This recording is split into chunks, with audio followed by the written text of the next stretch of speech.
Hello again, Stoney fam, and welcome back to TokeTalks with Tia. So, for this episode, guys, we're going to be talking about the next terpene on my list that I want to talk with you guys about. So, another really popular favorite one, of mine anyway, and of many other people, is Tripinolene. So, yeah, guys, I'm getting right to it. I really am just so eager to talk about this topic, guys. When it comes to terpenes and, strains, specific strains, I really do like talking, strain specifics. I really do love breaking it all down and talking about all of the effects that you'll get and all of the components. It's just really interesting to me and also might be interesting to you guys. So, yeah, we're going to start talking about it.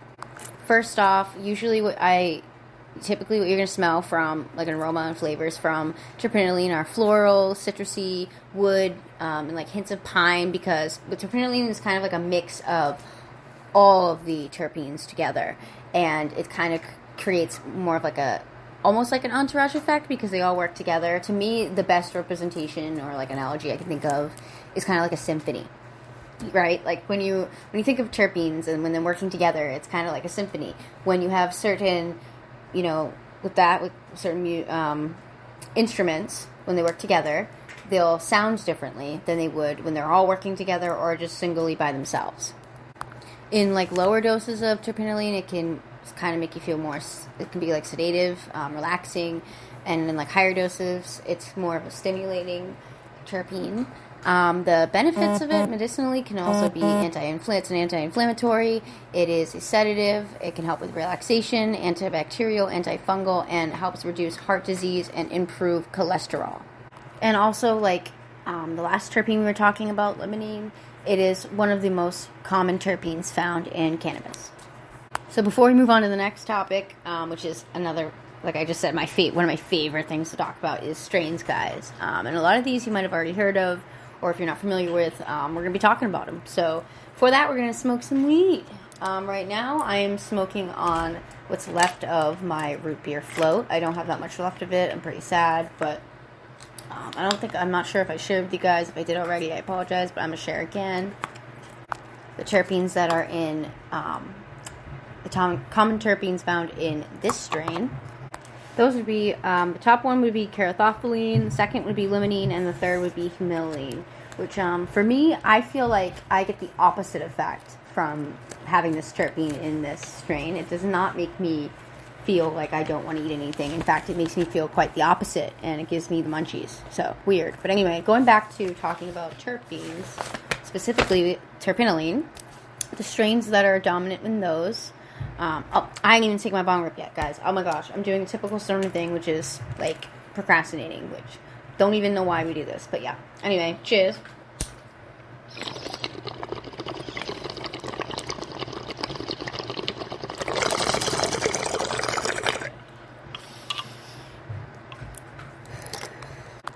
Alright, so I'm back.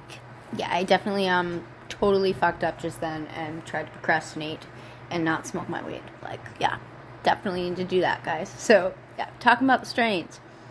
First one on my list is a very popular one. If you have not heard of this one, you probably are, I don't want to make assumptions, but you might be pretty novice to cannabis or strains, names of strains, and that's fine. There's nothing wrong with that. I was also at points, and so were everybody. So, totally fine. This one is a good classic. It is Jack Herer. Jack Herer is testing at around 18%, and it has 1% CBG in it. Most of the time when you smoke this, people will feel energetic. I feel kind of like a balance of that in between. THC, I'm sorry, I just said that. It's more identified as a sativa. It's 55% sativa. It's a hybrid. And it's made by crossing Northern Lights No. 5 and Shira Skunk. The common terpene in that, most common would be terpinolene.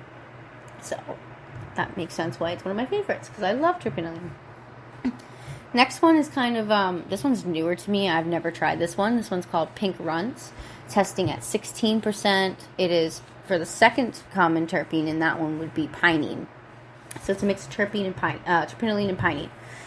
Most effect people have said that they felt from this one is happy. It is a nice uplifting hybrid. The flavor and aroma to that one would be sweet and fruity. And it has like nice, long-lasting, uplifting effects, like I said. And it's made by crossing Z-Skittles and Gelato. I love Z-Skittles and I love Gelato, both of them separately. So imagining them making a baby and trying that strain sounds delicious. So the second that I can get my hands on that one, I will. And if you can also, definitely try it if you're interested, because it sounds fucking delicious. Next one, moving on, orange cookies. Testing at 20%, CBG 1%. It is a sativa dominant hybrid. Mostly people will feel happy from this that I've read. I have not tried this, unfortunately. It is known to be smelling orange-like, citrusy. It has calming and long-lasting effects. It's kind of similar to the pink fronts with the long-lasting effects, but except it's the opposite. It's going to be more calming. But it's kind of funny because it is identified more as a sativa dominant hybrid. So that might be kind of confusing to some, where it says it's calming and it's a sativa dominant. Like, it can be calming in either way. It could be calming for some people in like their head or their body, and maybe even for some both, or not even at all. But that does not mean that your mind won't be racing, or not racing like you have anxiety, but like moving and going, more so than it would be on like an indica leaning heavy strain. So I think that's what that kind of means with that. Anyway, it will also kind of help with some stress relief, depression, and anxiety, or help relief with that. And is made by crossing orange juice and one of my absolute favorites, Girl Scout cookies. Next one's kind of an interesting name, and it's kind of funky. It's called Cheese. I've not tried this one yet either. It's testing at 18% THC. Of course, people have said they felt hungry from this. It makes sense because the name of the strain is Cheese. Kind of pro tip that I found, most strains, if you found and it has a like food or a like drink or something name in the strain name, typically you might feel hungry from it. I found. Everybody's different though, so don't quote me on it, but this is something that I've been told, and it is kind of a really great tip. I feel like it is pretty like accurate. Anyway, still talking about Cheese, that strain. So in the flavor from that and aromas, most people said it's like cheese. I highly doubt though that it smells exactly like cheese, but I can see maybe the maybe smelling a little bit like it. And most people have said that they felt relaxed, happy, and like in a blissful state of mind when trying this. The second dominant terpene in this one would be myrcene. Moving on, Dutch Treat.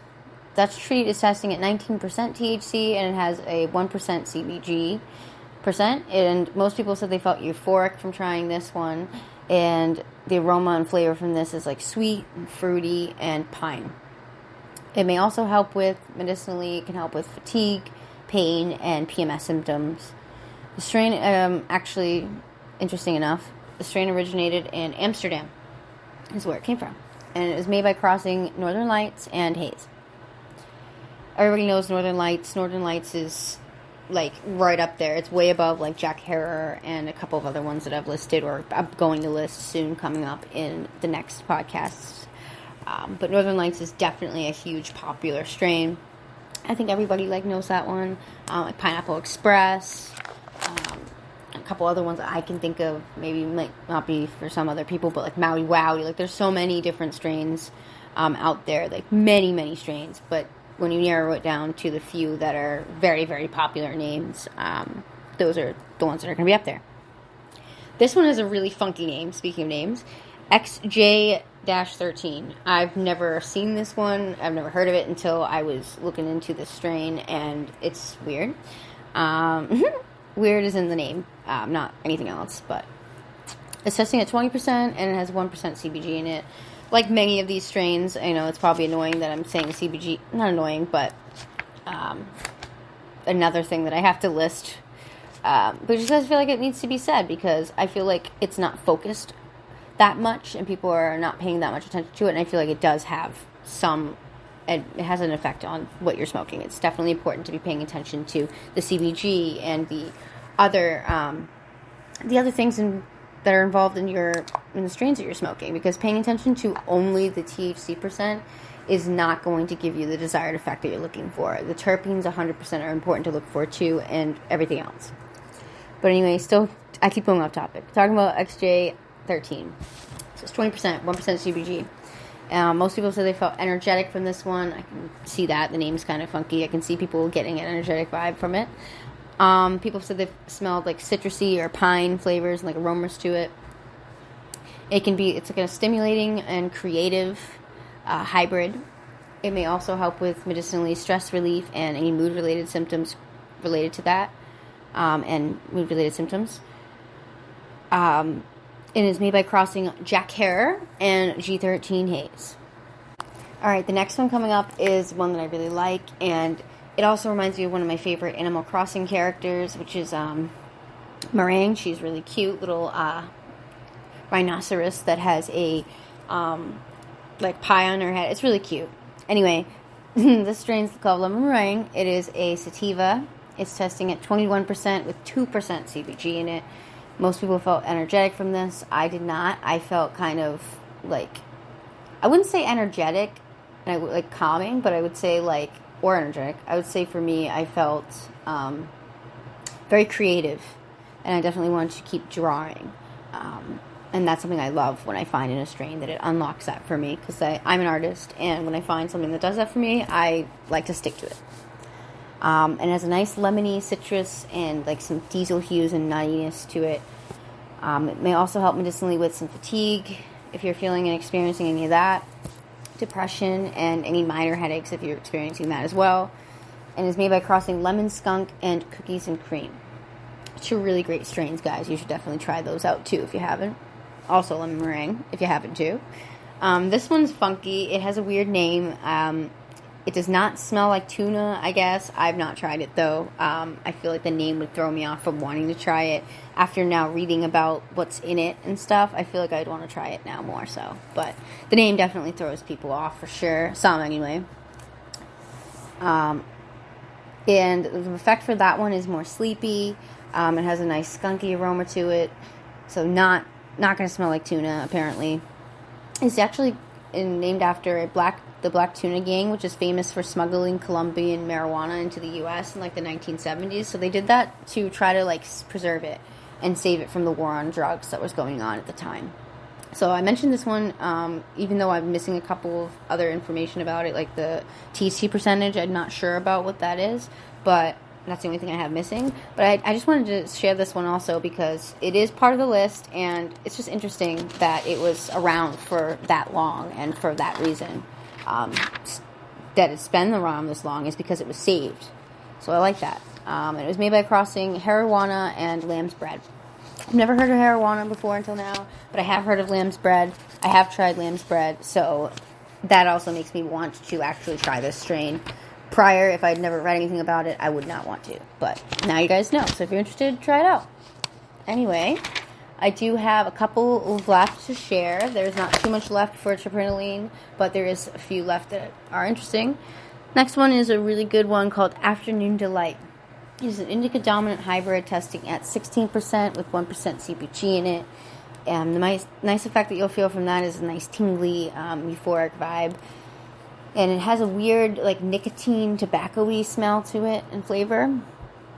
I didn't get that from that. I kind of felt like a diesely gas, but kind of with a hint of floral, like very small hue. But I definitely got the other smells in that. And for me, it felt like I was just kind of couch locked. Like I just was zoning on the couch, zoning through YouTube and just into the couch, vibing with my dog next to me. And it's a nice relaxing strain for sure. I would definitely not smoke that in the beginning of the daytime. I would wait till probably the end of the night. And if you're trying to go to bed, it might help with that for some. For me, it takes a lot. Definitely a heavy indica strain for me to go to sleep, but it did help me relax at least. Next one is a kind of newer, interesting one called Pop Rocks, or newer to me anyway. It is also an indica dominant hybrid. The most effect you'll feel from that one is euphoric. Unfortunately, I'm not sure what the THC for that one would be, but it has a nice grapey, fruity flavor and aroma to that one. For medicinal purposes, it can help with creativity, clarity, some stress if you're feeling any of that, and it just makes your bad moods, I guess, kind of go away if you're in a bad mood or feeling any type of minor